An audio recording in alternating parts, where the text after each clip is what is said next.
السلام علیکم ورحمۃ اللہ وبرکاتہ۔ جیسا کہ آپ کو علم ہے کہ ہم پڑھ رہے ہیں قرآنی قاعدہ۔ اس میں ہم نے پہلے پڑھے تھے حروف تہجی پچھلے لیسن میں۔ اب ہمارا اگلا لیسن ہے زبر کا بیان۔ یہ لفظ کی اوپر ہوتی ہے، یہ ہمیشہ حرف کے اوپر ہوتی ہے۔ اس کو پڑھتے وقت حرف کو لمبا نہیں کیا جاتا، نہ جھٹکا دیا جاتا ہے، بلکہ لفظ کو بڑی نرمی کے ساتھ ادا کیا جاتا ہے۔ پر پڑھے جانے والے حروف کی ادائیگی میں ہونٹ گول نہ ہونے پائیں۔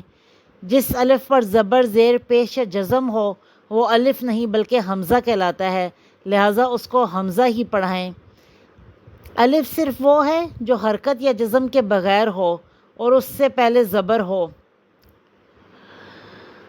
جس لفظ کے اوپر جو الف اکیلا ہوتا ہے وہ الف کہلاتا ہے، لیکن اس کے اوپر جب حرکت آ جاتی ہے، چاہے زبر، زیر، پیش، جزم کچھ بھی ہو، تو پھر وہ الف نہیں رہتا، وہ حمزہ کہلاتا ہے۔ یہ رول آپ نے یاد رکھنا ہے۔ زبر کو اتنا مت کھینچیں کہ الف بن جائے، جیسے با زبر با سے با زبر با نہ بنے، اور نہ ہی اتنا جلدی کریں کہ جھٹکا پیدا ہو جیسے با، بلکہ با ہی رہے۔ اس پر خصوصی توجہ دیجیے۔ آئیے ہم مشق کرتے ہیں۔ حمزہ زبر آ، با زبر با، تا زبر تا، سا زبر سا، جیم زبر جا، ہا، خا، دا، وا، را، زا، زا، سا، شا، صا، ظا، طا، ظا، ع، غا، فا، قا، کا، لا، ما، نا، وا، ہا، ہا، آ، یا۔ اب ہم اس کی مشق کی طرف آتے ہیں، لیکن اس سے پہلے ہم ایک دو ہدایات پڑھ لیتے ہیں۔ جن حروف کی آوازوں میں معمولی فرق ہے، ان کی آوازوں میں پائے جانے والے فرق کی مشق کریں، جیسے تا، تا، تا، تا، فا، سا، صا، قا، کا، ذا، زا، ظا، ظا۔ ٹھیک ہے۔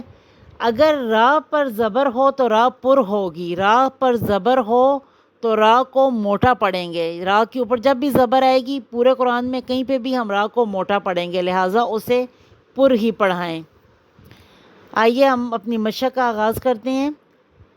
فا زبر فا، را زبر را، زا زبر زا، فارا زا، قتب، صدق، ورد، جمع، اخذ، جعل، وجد، ولد، قتل، ختم، شرح، حسد، ضرب، کسب، فعل، حشر، مکث، بلغ، ظلم، رفع، زعم، مرج، خلق، عدل، عشر، عبد، فسق، امر، عبس۔